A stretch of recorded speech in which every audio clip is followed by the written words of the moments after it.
धन्य तू धन्य फुला तोर तुझी लीला, धन्य तू धन्य फुला तोर तुझी लीला, ध्यान मार्ग काढून उतर या भक्ताला, ध्यान मार्ग काढून उतर या भक्ताला.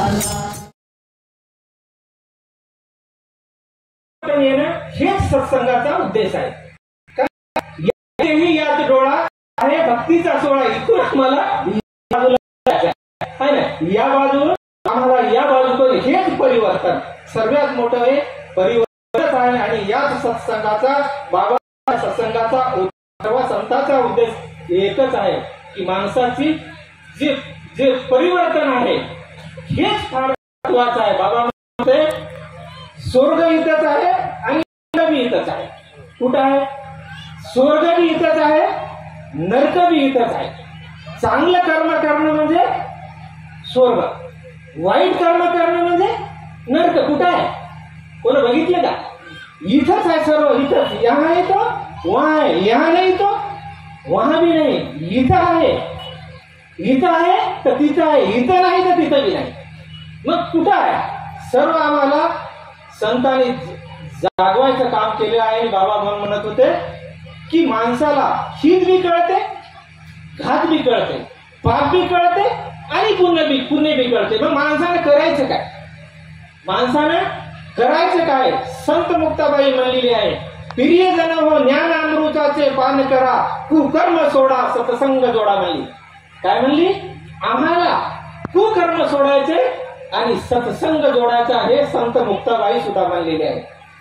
आणि आम्हाला हे मानव जन्म मिळाला, हे घडी घडी मिळणारा नाही. ते घडी घडी मिळणार आहे का? हे बदलायचं आहे का? नाही, घडी घडी मिळणार नाही. बहुत जन्माचे अंती होय मानव देहाची प्राप्ती. कितीतरी आम्ही काय काय कुठं कुठं हे जीव गेला की, कुठं कुठं फिरला की, पण आज आम्हाला मानव जन्म मिळाला. आम्ही किती भाग्यवान आहोत, आम्हाला मानव जन्म मिळाला. मग या जन्मात येऊन आम्ही काय करायचं? पाप पुण्य करोनी जन्मा येतो प्राणी, नरदेह येऊनी हानी केली. काय करायचं?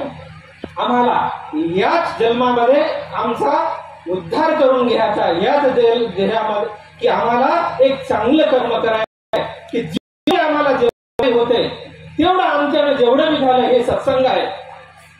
हे सत्संग आहे. या सत्संगामध्ये आम्ही काही बी करू शकतो. डॉक्टर साहेब सारखे धनवान लोक असतात, ते अन्नदान देऊ शकतात, कोणी पैसा देऊ शकते, पण बगैर पैसेवाला बी काही करू शकते ना. आम्हाला बी काही करता येते. देवाने आम्हाला हात दिले, देवाने आम्हाला पाय दिले, देवाने आम्हाला सर्व काही दिले ना. आम्ही पैसे नाही दिले तरी आम्ही वाढू शकतो, पातळवाळी वाढू शकतो, पाणी देऊ शकतो, नाही का? पैसेच पाहिजे का करणाऱ्याला? हे आम्ही जेवढं बी झालं, संतांनी काय केलं? मानव सेवा माधव सेवा. संतांनी काय केलं? क्रांतिकारी लोकांना काय केलं? ज्ञानेश्वर माऊलीने काय केलं? तुकाराम महाराजांना कोणाची सेवा केली? बाबाजीने कोणाची सेवा केली? मग आम्हाला काय करायचं? हेच मानव सेवा माधव सेवा. जेवढं झालं तेवढं आम्हाला एक चांगला काम करायचा. अच्छा येतो अच्छा होगा, बुरा करे तो बुरा होगा. जे बी आम्ही कर्म या हातानं चांगलं केलं तर चांगलं होणार, वाईट केलं तर वाईटच होणार. काय वाईट केलं तर जे झाड लावतो तेच फळ आम्हाला खायला मिळतात, है ना? जे झाड लावलं तेच फळ आम्हाला खायला मिळतं. आम्ही शेतकरी माणसं आहोत. आम्ही शेतामध्ये ज्वारी पेरली तेच आमच्या ढोल्यामध्ये ज्वारी जेवण पडणार, नाही का?